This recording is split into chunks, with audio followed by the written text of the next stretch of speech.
Quem é você?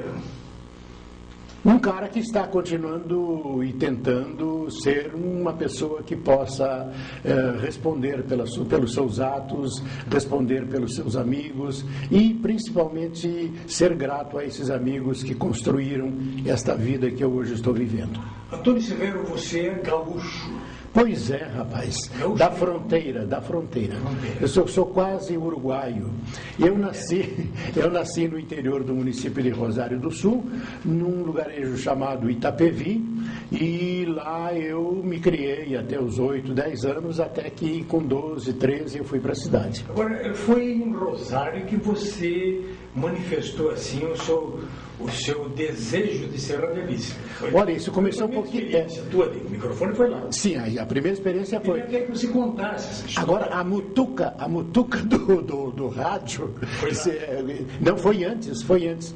É que o meu padrasto comprou um rádio naquela época que era a bateria, não existia energia elétrica lá e tal, e tinha um catavento para alimentar as baterias, etc e tal. E eu achei aquilo fascinante, não é? Uma caixa de madeira assim que toca tango e as pessoas falam espanhol, né? Uma coisa muito... E eu fiquei com aquilo na cabeça. Que idade você tinha? E aí eu tinha 8 anos. Ok. Tinha 8 anos e com aquilo eu fiquei ali e tal. Bom, aí eu fui para a minha primeira atividade profissional. Vocês me perguntaram como é que eu comecei, né? A minha primeira atividade profissional foi ser lenhador.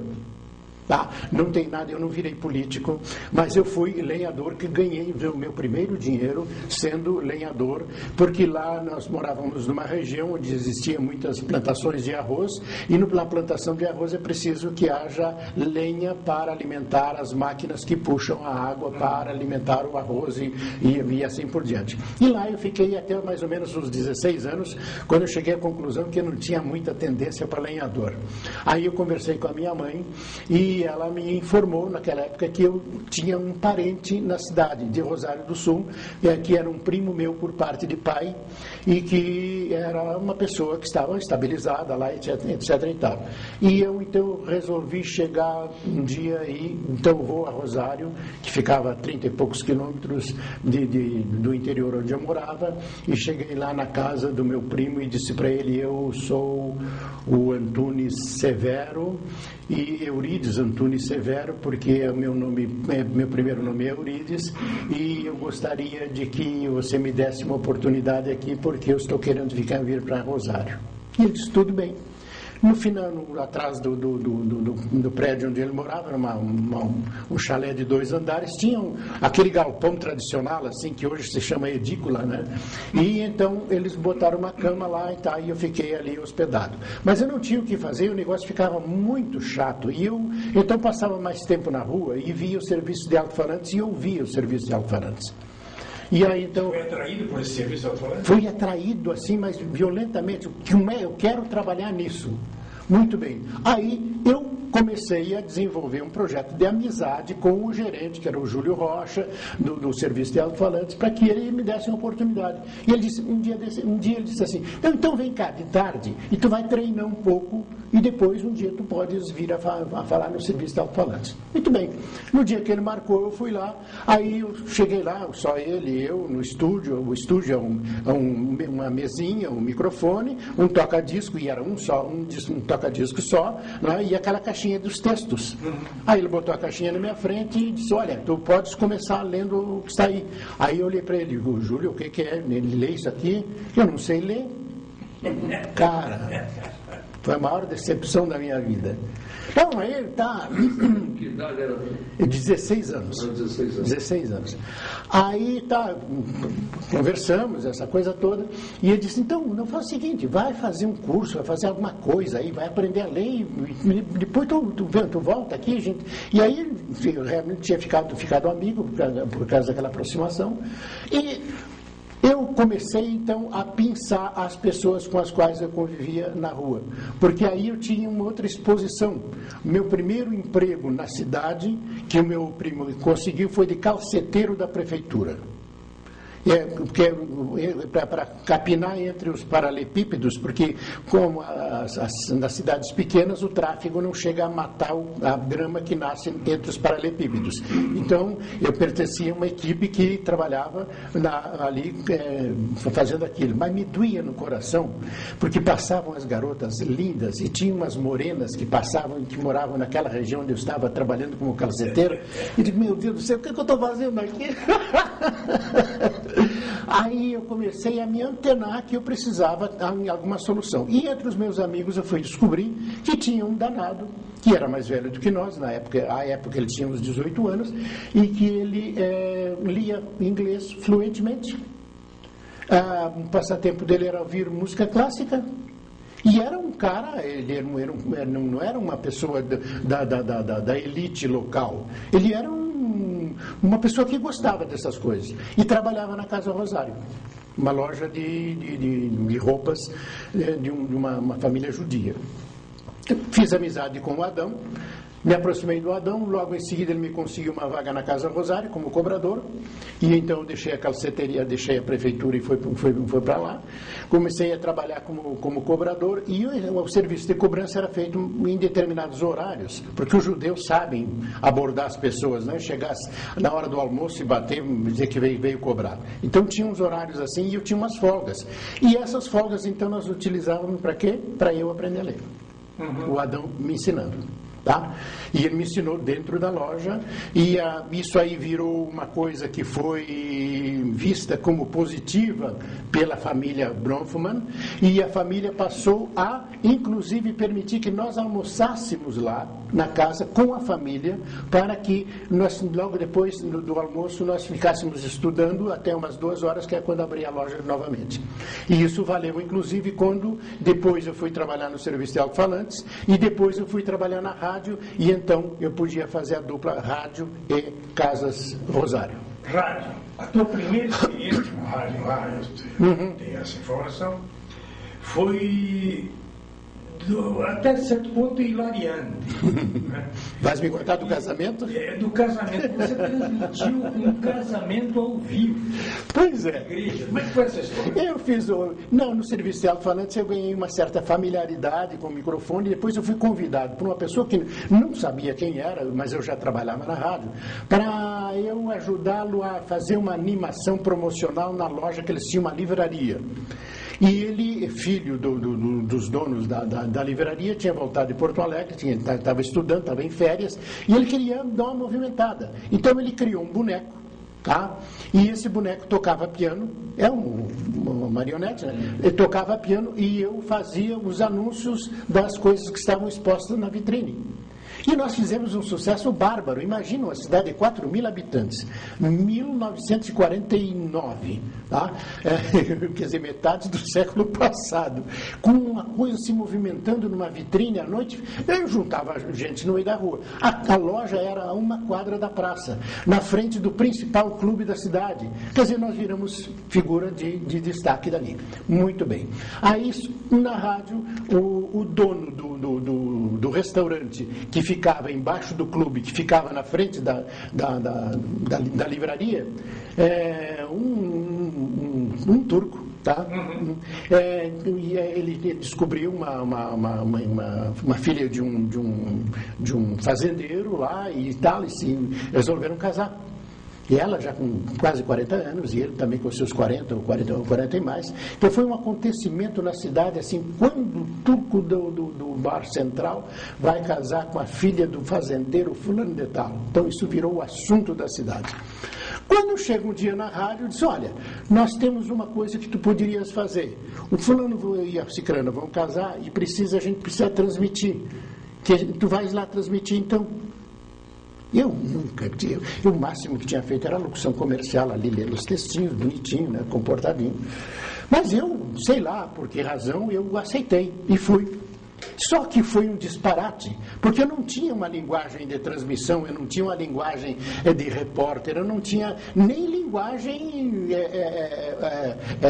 familiar, vamos dizer assim, né? Porque eu era criado no interior, a minha linguagem ainda era aquela do interior.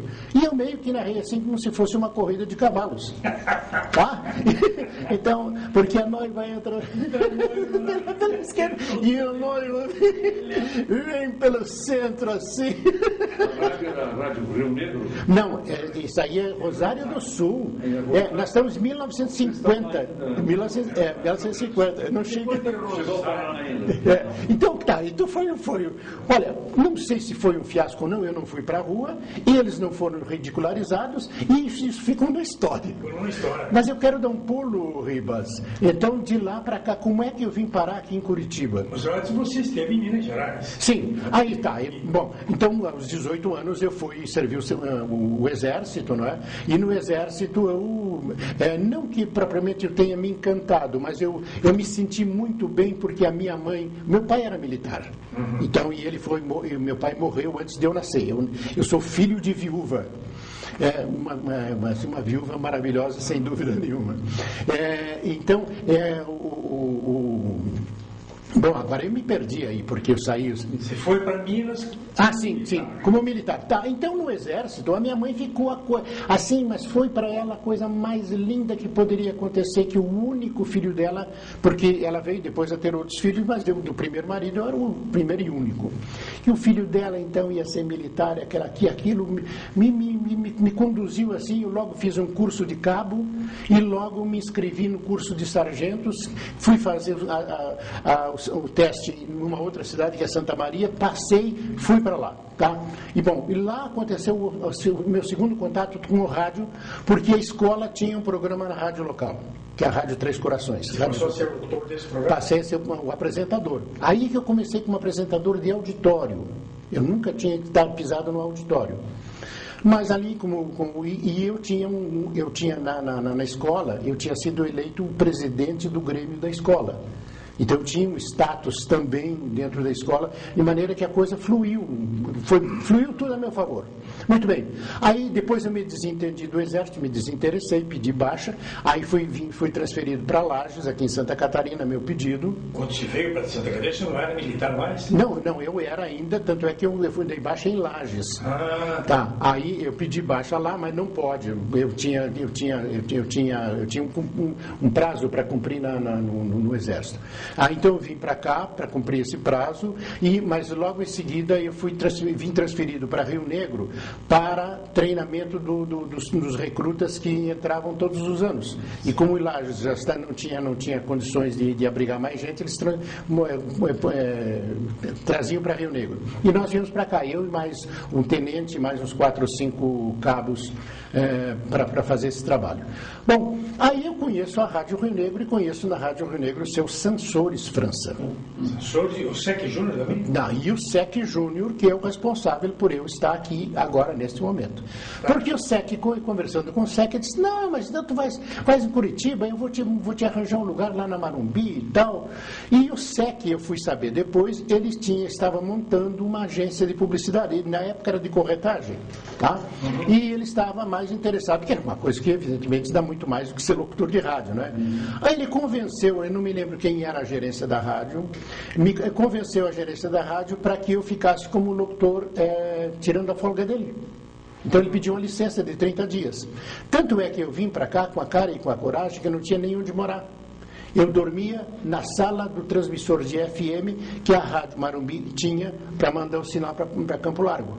Daqui da Rua 15. João Alfredo. Do edifício João Alfredo, exatamente Zacarias. Não. Ah, não, naquela época ainda estava. Não, era na rua. Professor 15 de Macedo. 15 de novembro. Estava lá na Praça Santos Andrade, lá em cima. Não, a rádio, o transmissor estava aqui. A rádio que tinha mudado o estúdio tinha mudado para a Rua 15, perto da reitoria. Isso, tá. Então foi lá. Então lá eu dormia na rádio. rádio no início, até que conseguisse uma pensão, aquela coisa toda, que recebesse meu primeiro salário, pagar uma pensão, e eu vim então morar na pensão da dona Nelly, que fica ali na praça, subindo a praça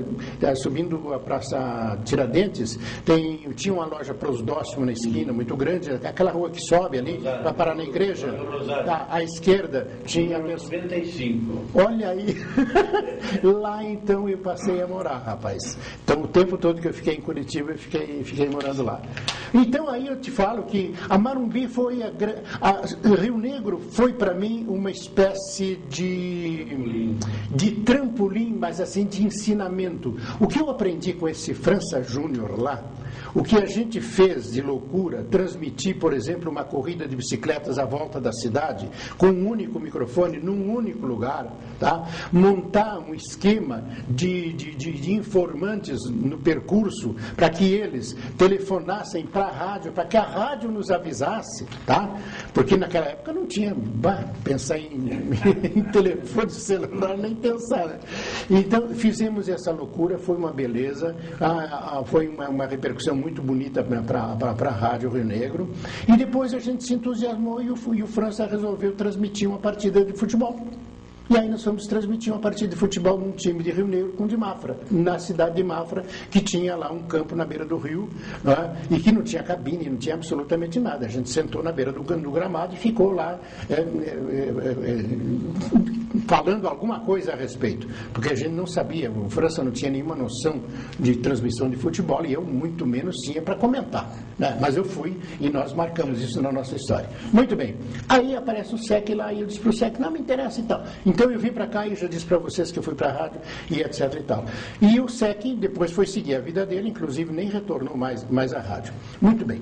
Aí o que aconteceu na Rádio Marumbi, que foi a minha grande escola? Mas assim, se lá foi uma escola de relacionamento, de carinho, o Hugo von Linsing, que era o gerente da rádio, o França, com aquele jeitão maravilhoso dele, tudo, eu vivi muito bem lá. Então, e aqui, a Marumbi tinha um tipo de vida mais ou menos semelhante a isso aí.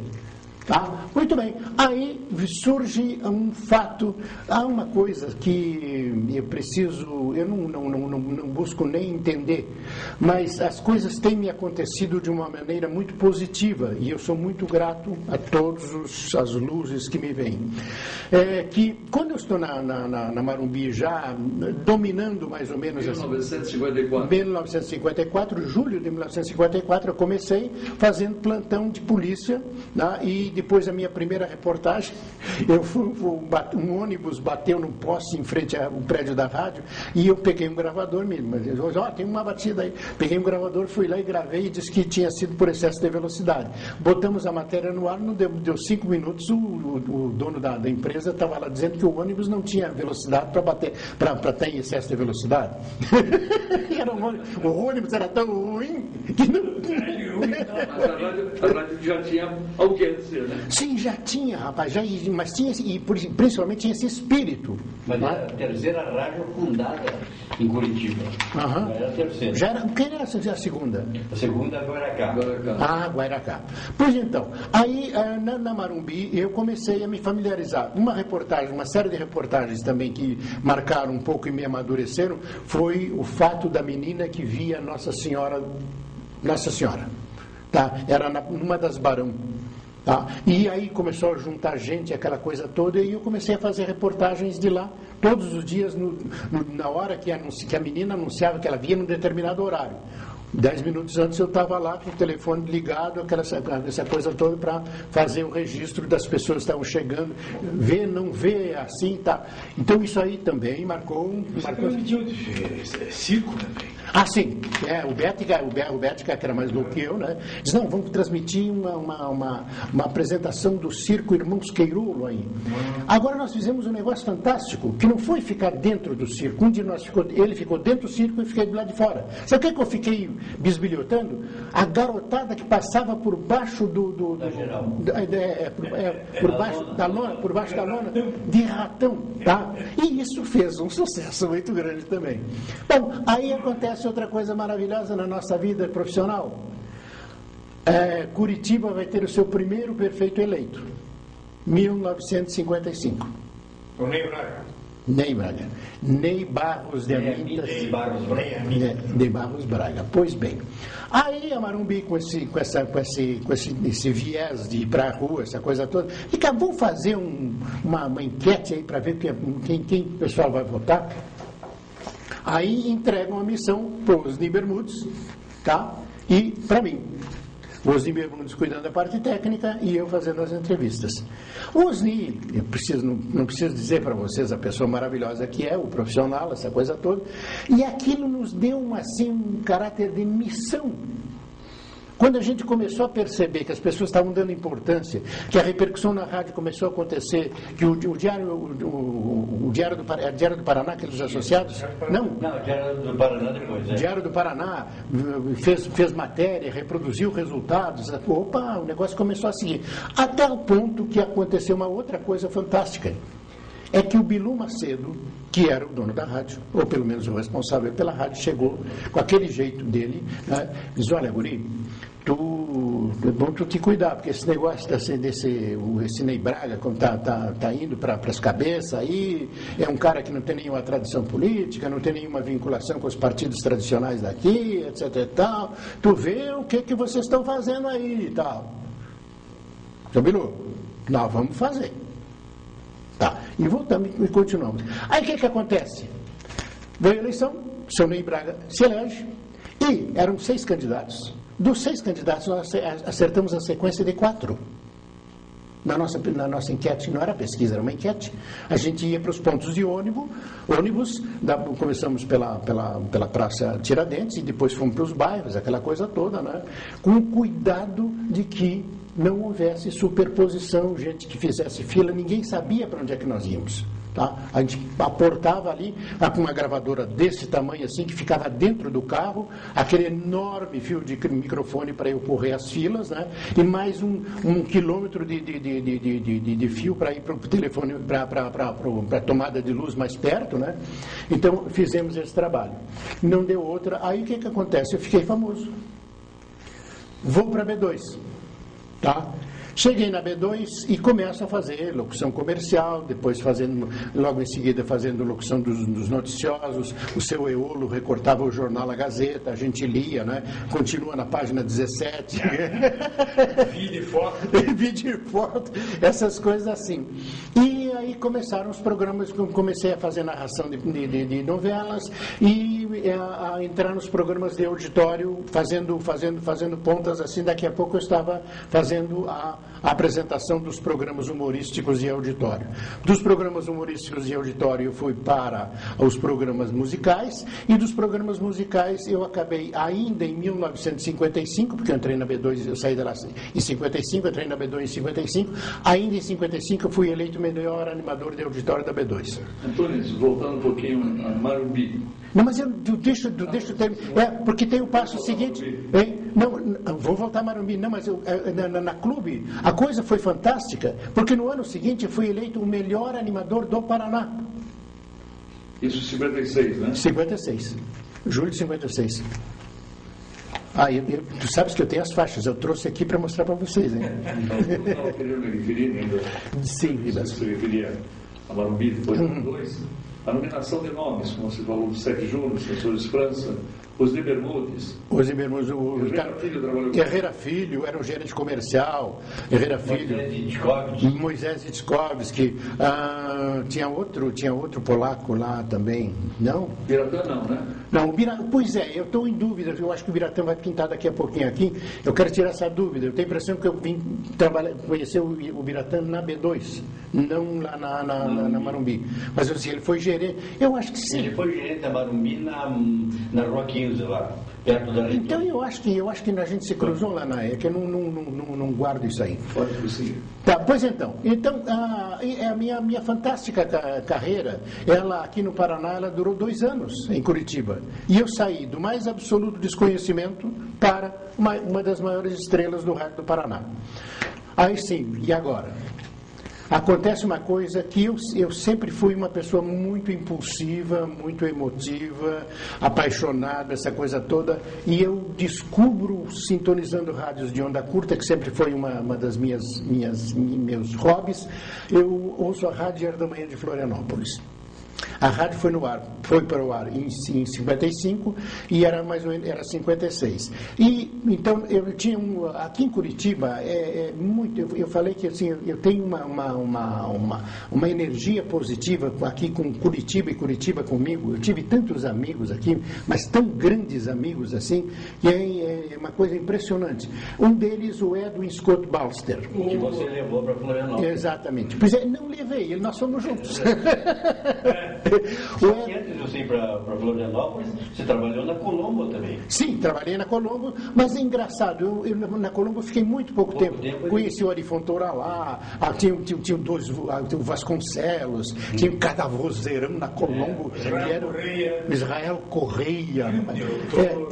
Tinha cada cara lá que eu não tenho dizer. O Pedro Washington também estava lá. O Pedro Washington estava lá.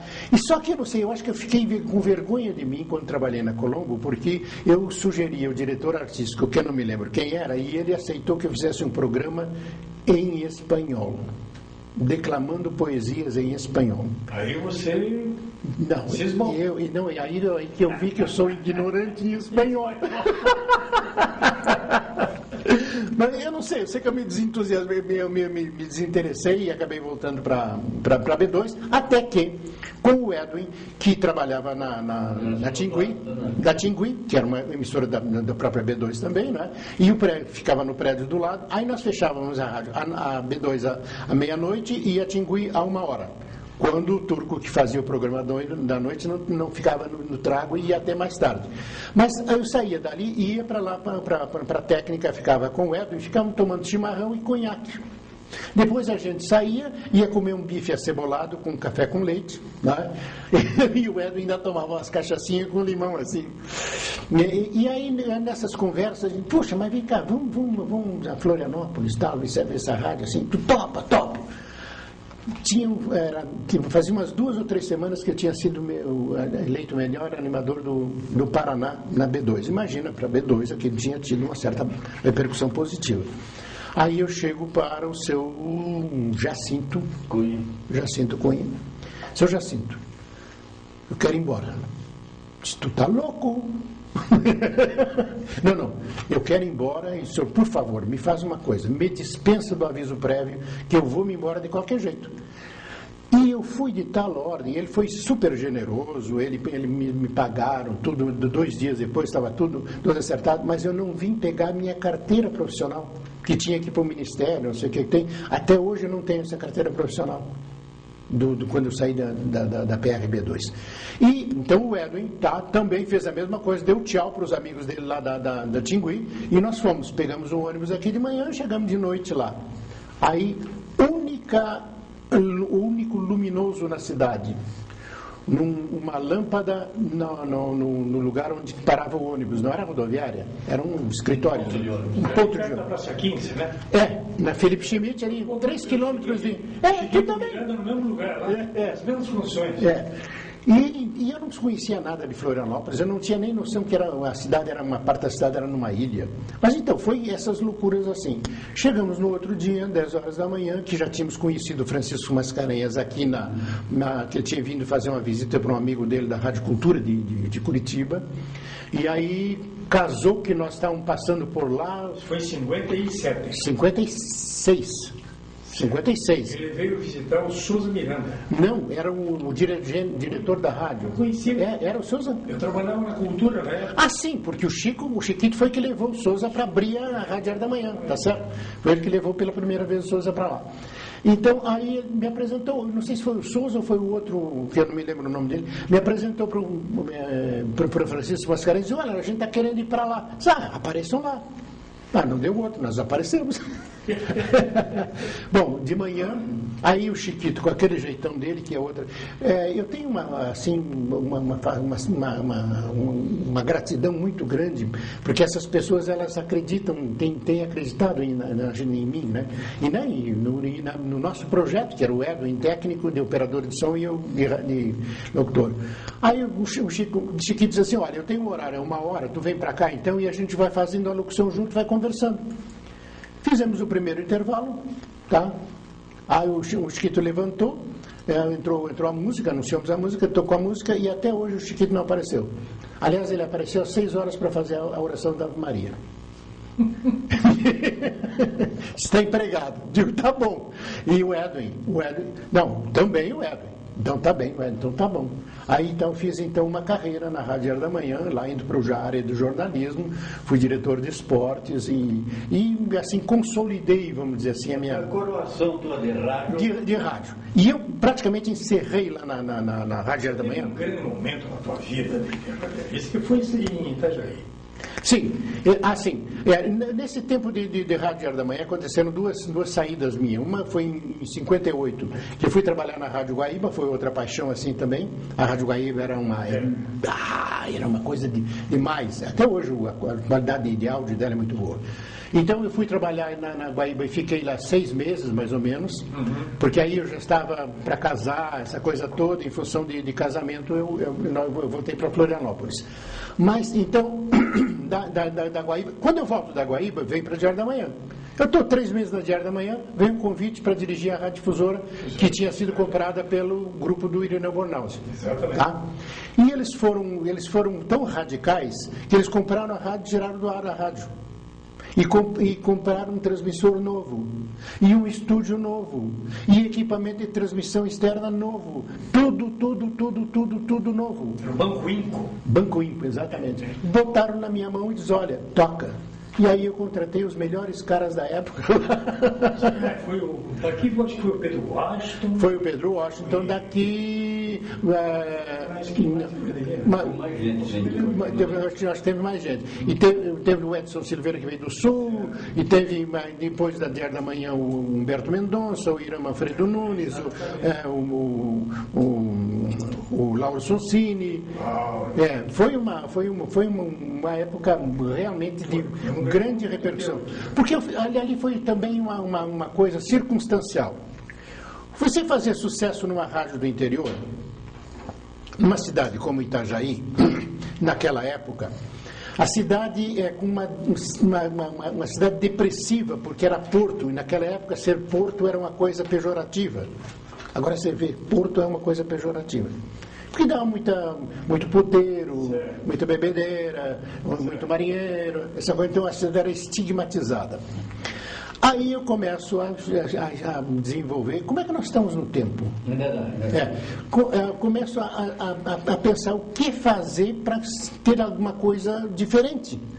Aí, conversando com o Silveira Júnior, que foi a pessoa que me contratou, que era o diretor da secretaria do Banco Inco, ele foi encarregado dele, ele era o diretor responsável pela rádio, conversava muito com ele, jornalista, escritor, um cara também muito, muito atilado. E eu digo, Silveira, isso aqui, nós estamos às portas do mundo. Mas como as portas do mundo? Nós estamos num porto, onde atracam navios de todo mundo. Nós temos que fazer uma rádio que fale disso. Aí tá, fomos conversando. Aí a segunda coisa que me ocorreu, eu vou trazer para a rádio, para a inauguração da rádio, depoimentos de emissoras de rádio de outros lugares. E aí me dei conta que na Rádio Diário da Manhã eu tinha feito um relacionamento muito grande, Voz da América, Deutsche Welle, Niederlande, os russos lá, Moscou, os portugueses, etc. e tal, tá? Canadá, Egito, que naquela época tinha o Suez, tinha soldado brasileiro lá ainda, com algumas coisas assim. E eu escrevi para essa rapaziada pedindo que eles fizessem depoimentos ou programetes, ou até, quem sabe, fazer um programa em homenagem à rádio. E uns 6 ou 8 fizeram, rapaz, de fora do Brasil. Fora Bandeirantes e outras rádios do Brasil, assim, que também foram muito generosas. Aí o que aconteceu? Passamos a apresentar um daqueles documentários por semana. Então nós nutrimos uma programação com coisas, o que vai ter amanhã na Radiodifusora? Não, esgotou. O que vai ter amanhã na Radiodifusora? O que vai ter na semana que vem? Aí, durante 3 meses, praticamente, nós tivemos novidades com depoimentos da Deutsche Welle, até das nações, do Serviço de Rádio das Nações Unidas. Então, realmente foi um momento muito especial por essa sacada. Aí, venceu o ano, tá? Meu filho nasceu, nosso filho primeiro nasceu em Itajaí, voltamos para Florianópolis, e aí que eu fiquei na Diário da Manhã até 64, e em 64, aí eu me desinteressei da rádio por causa da agência que eu havia fundado em 63, mas A.S. Propague, e nesse meio tempo, assim, fui convidado para trabalhar na Rádio Guarujá. Também fui muito bem recebido, apresentei o ponto de encontro lá e li o correspondente Sim. Só que eu não me encontrava mais como radialista, sabe? Eu já estava com a cabeça em outro lugar. Eu estava fazendo um curso de administração, eu tinha uma empresa minha, então aí eu agradeci e no final do ano de 64 eu encerrei minha carreira de rádio. O surpreendente, o maravilhoso, é que nós estamos falando isso depois de 50 e poucos anos, né? 50 e poucos anos, e eu encontro gente na rua ainda. Diz, vem cá, você não é o Antônio Severo da rádio? Essa é a coisa mais fantástica da rádio, a memória auditiva, né? Ele reconhece pela voz. Isso aí é uma coisa normal. É impressionante. É a mais forte de todas as memórias, é auditivo. Ele não esquece. Esse é o grande apelo do rádio, não é? A televisão é barbada, né? A televisão você envelhece, a cara muda, a tua imagem fica deteriorada, mas a tua voz permanece e o cara reconhece. E a imagem formada na mente da pessoa, não é recebida pronta. Sim. Então aí que é o grande valor do rádio. Não, e aquelas coisas fantásticas, você está na fila do ônibus, dá boa tarde, e o cara olha para ti. Vem cá, mas tu não é o Antônio Severo do rádio? Até hoje ainda acontece. Caramba! É fulano de tal, conheci pela voz. Conheci pela voz. Né? Pois é.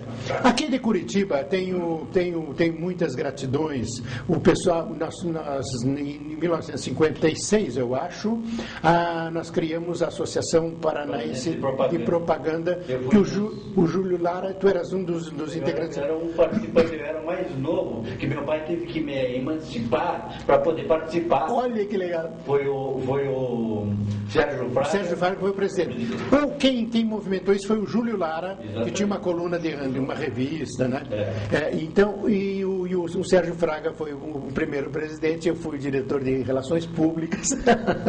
Então é uma coisa que eu tenho também na minha agenda como uma participação aqui gostosa do Rádio do Paraná. O Antônio... Além de ter noivado, minha primeira noiva foi aqui, né? Antunes, durante os anos 56, 57, eu escrevi uma coluna de rádio em Porto Alegre, no Diário do Paraná, substituindo, se não me engano, o Didi Bétega. E o Castilho escrevia sintonizando no estado do Paraná.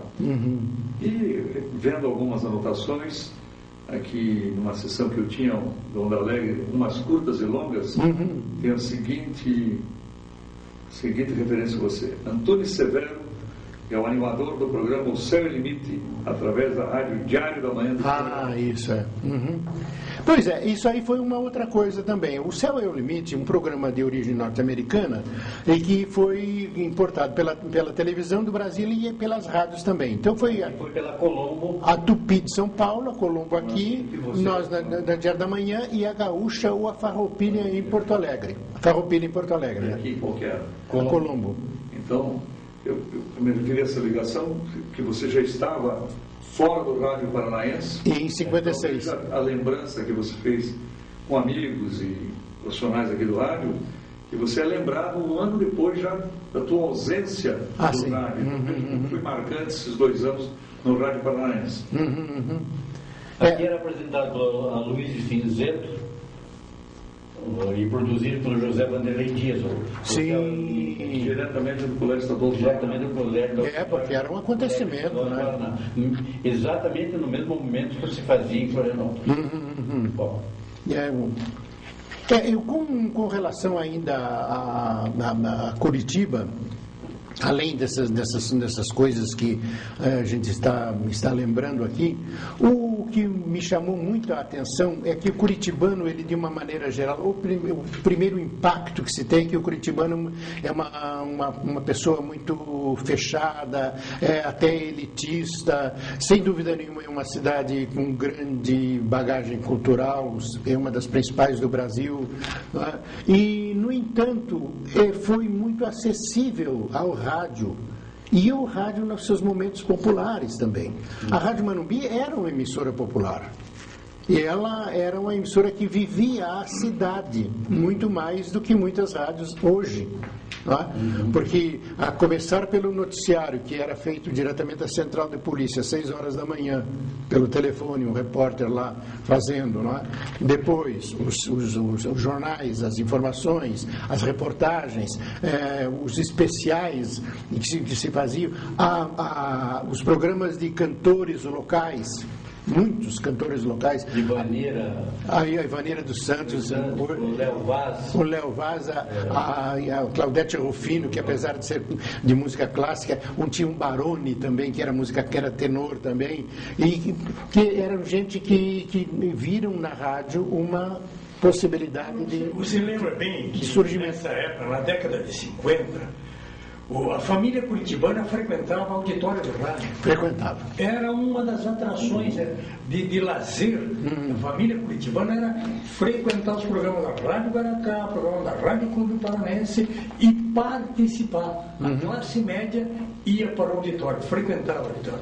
Lembrem vocês que o Clube Mirim da Rádio Guaracá era apresentado no Cine Avenida, que era um dos mais luxuosos cinemas do Brasil. Sim. Olha, com poltronas de couro, lindo que era aquilo. Ali era feito um programa da Vitória que enchia domingo de manhã, aquela boca maldita, João Pessoa, ele ficava lotado, por causa de um programa de rádio. Um programa de rádio, exatamente. Do rádio na sociedade curitibana. Na vida da cidade. Bom, você, parando com o rádio, teve a sua empresa, mas também participou do governo do estado de Florianópolis também. Eu sempre gostei de estar em posições assim que eu possa fazer uma combinação ou uma análise das duas. Como radialista, eu sempre tive uma atividade como publicitário, depois como publicitário eu sempre tive uma atividade como professor, eu me graduei em administração. Se isso pode servir de referência para alguém que está começando e vai nos assistir, a questão é não ter medo, sabe? Porque eu fiquei autodidata até os 32 anos. Eu era analfabeto, legalmente analfabeto até os 32 anos, embora toda a minha formação em psicologia, sociologia, arqueologia, história, já estivesse formada pela leitura que eu fazia, mas eu não tinha ido para a escola. Então, quando surgiu a oportunidade de fazer um curso universitário, eu tive que fazer um supletivo para poder me qualificar para fazer o vestibular. Infelizmente, eu fiz o vestibular, passei, e dali eu segui a carreira, fiz especialização, segui a carreira no magistrado, e fiz depois, posteriormente, o mestrado, e me aposentei, inclusive, como professor universitário. Então, a pessoa não ter medo, a pessoa... Também as coisas não são simples, elas têm um preço, elas são exigentes. Agora é preciso a gente ter a noção dessa importância, desse preço, dessa cobrança para que as coisas aconteçam. Então, na minha vida, assim, vamos dizer, do rádio para frente, ela foi pautada nisso. Então, eu como professor, eu fui diretor, primeiro gerente comercial da RBS em Santa Catarina, da televisão. Depois fui o primeiro diretor executivo de uma televisão da RBS em Santa Catarina, a TV Coligadas de Blumenau. Depois eu fui diretor do jornal O Estado. Depois eu implantei o sistema de marketing da TV Barriga Verde, lá de Santa Catarina. Então, sempre lidando com o mercado e com a academia. Mercado e academia. E eu acho que isso aí tenha me facilitado, inclusive, a vida para hoje, poder me dedicar a fazer uma pesquisa que a gente está fazendo, como essa do Caros Ouvintes, que é um site colaborativo e um site de voluntários. Todas as pessoas que trabalham e escrevem lá são voluntários, não é? Eu recebo muito apoio de vocês aqui, teu, do Biratã, teu já com contribuições lá, e que eu espero agora a gente assim aproxime um pouco mais outros projetos, até quem sabe a gente possa desenvolver em conjunto.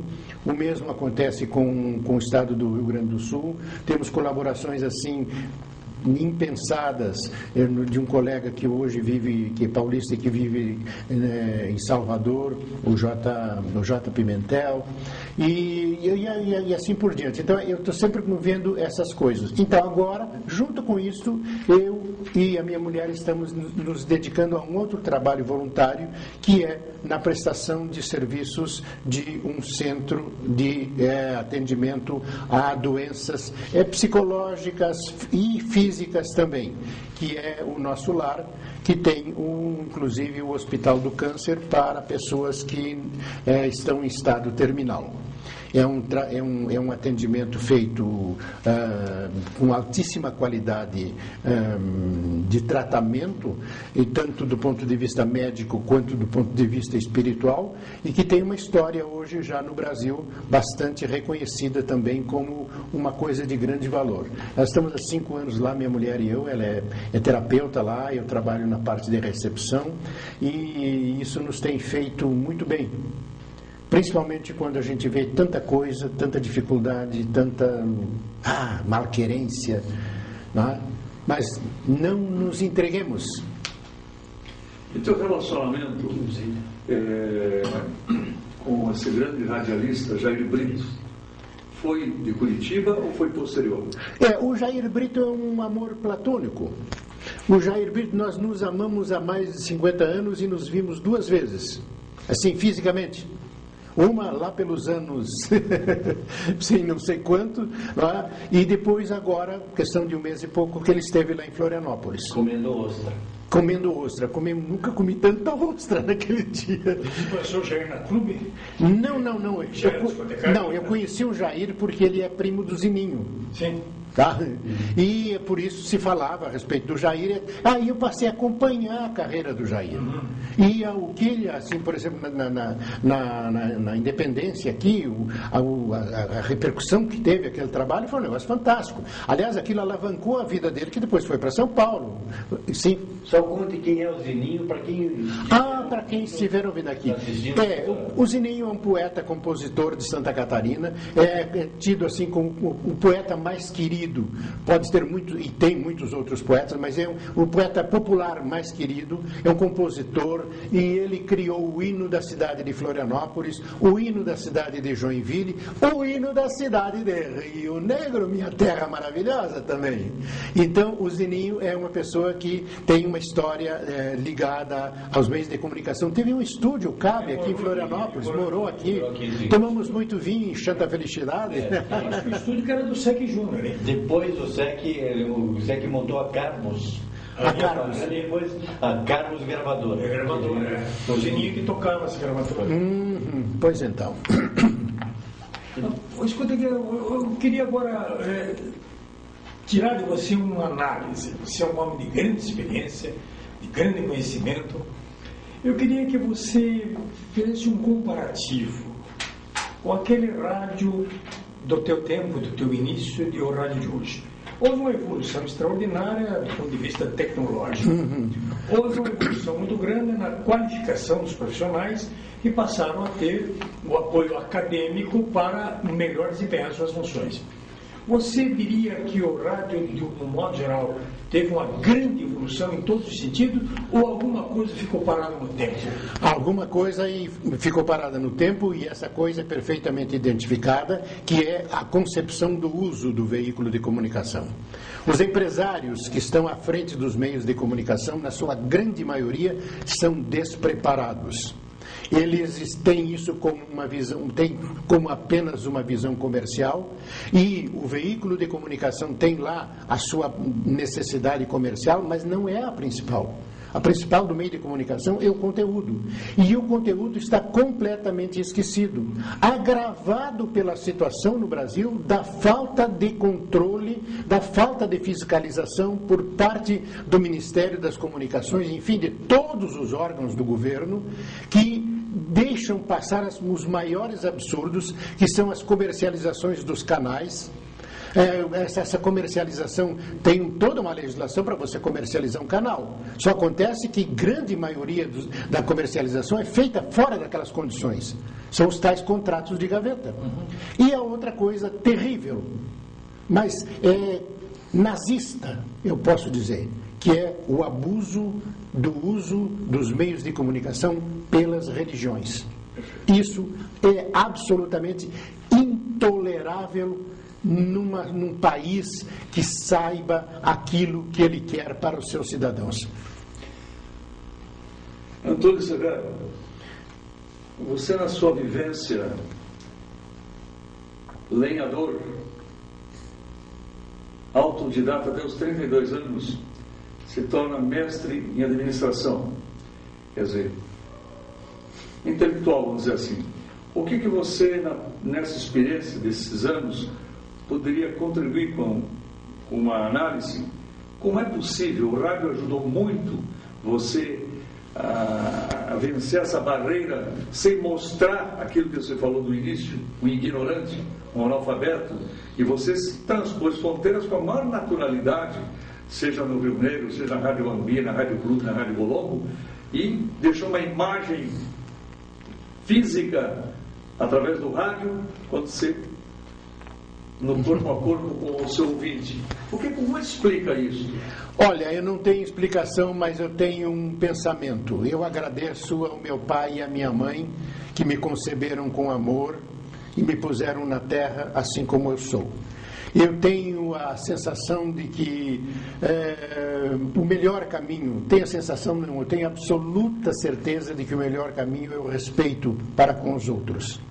Respeito para aquilo que os outros têm de positivo e aquilo que os outros não têm de positivo. Porque todos nós temos dois lados, todos nós temos as nossas loucuras, as nossas extravagâncias, os nossos erros e as nossas deficiências, todos temos.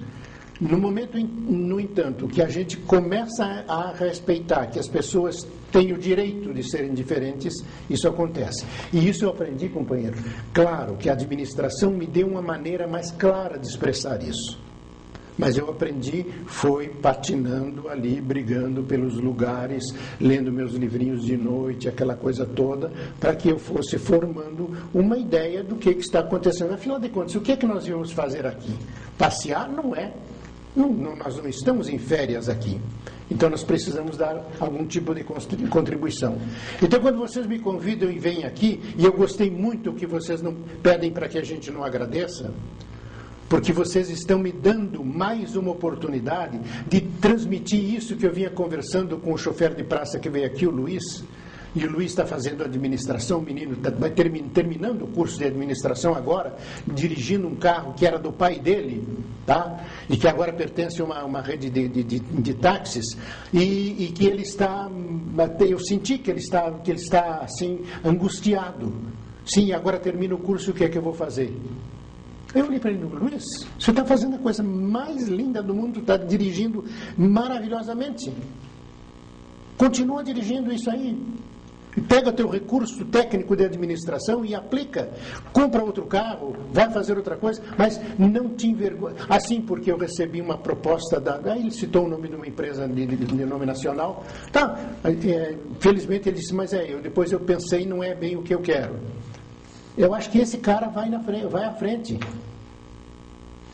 Esse menino que me trouxe da rodoviária até aqui. Esse tipo de gente é que nós precisamos mais, não gente que represente, que desfile na Rua 15, ou que desfile nos clubes ou nas piscinas de Curitiba ou de qualquer parte do Brasil. Essas pessoas, elas até têm o direito de ser como são, mas elas não são o nosso parâmetro, elas não são a nossa referência, elas não são o nosso futuro. Perfeitamente. Bom, então nós já estamos concluído o nosso tempo, tem alguns minutos ainda, e gostaríamos de deixar à tua disposição para você fazer qualquer outra consideração necessária e importante durante tudo isso que você está contando para quem está nos assistindo. Pois é. Eu vinha pensando em alguma coisa para eu manifestar justamente a respeito disso. Aí o que me acontece? Eu vejo o nosso trabalho. Porque eu acho que a gente, para ter uma perspectiva, precisa se ver como está. Então nós temos um trabalho, ele é reconhecido. Hoje, 6h30 da manhã, estou passando um e-mail para os meus parceiros, para o CR Filho e CR Pai.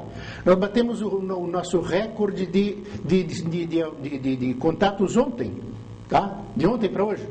Porque o nosso boletim sai às segundas-feiras, tá? Nós batemos um novo recorde. Esse ano nós estamos com 50% de acessos, maiores acessos do que no ano passado. Tá? Então, e é um trabalho voluntário. Bom, eu vejo o trabalho de vocês voluntário. Eu vejo o despreendimento do Jamur, que é o mais pontual colunista do Caros Ouvintes. Turquinho, tu és fogo.